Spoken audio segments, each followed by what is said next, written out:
You guys even issued what was called the Gracie Challenge, which means anyone from any school should go still and fight. This actually was still around when I started training, so I had to have a couple Gracie challenges. People would come into any back Gracie in the garage school, days, they could come into any Gracie back school in the and do a small challenge, schools, yeah. and then the instructor would pick one of their students to fight. And obviously, sometimes Caesar would be like, "Jake, you got to fight this guy." So this is like, it sounds so crazy nowadays, but you'd get random like big jack guys coming into the gym. It only happened a couple times in my era, but it did happen. Guys come in and be like, "I issue the Gracie Challenge," and then Caesar would be like, "Well, if you beat one of my students, then you could fight me." Yep. And he would pick one of us, and it was like we'd go in there and we'd always just destroy these because guys. Guys like you will train you for a reason. It's like you just some people train most people train because they want to learn how to defend themselves.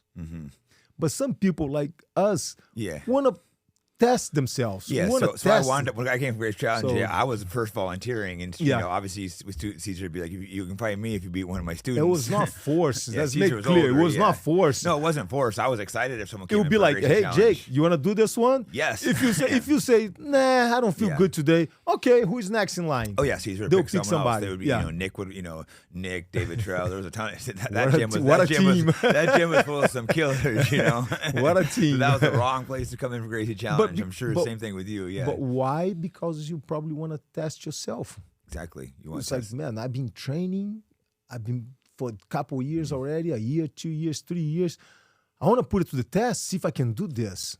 So that's the mentality. But majority of people wants to learn because they want to learn how to defend themselves. Well, I think this is the only reason why martial arts, why jiu-jitsu became so successful, because you were doing the challenge. I think the problem with a lot of these martial arts, my theory is a lot of these martial arts probably used to work, like some of these karates, because they probably use them for real fighting. Then they went away from real fighting and switched to katas and stuff and weren't doing any challenges, so the martial arts came crap.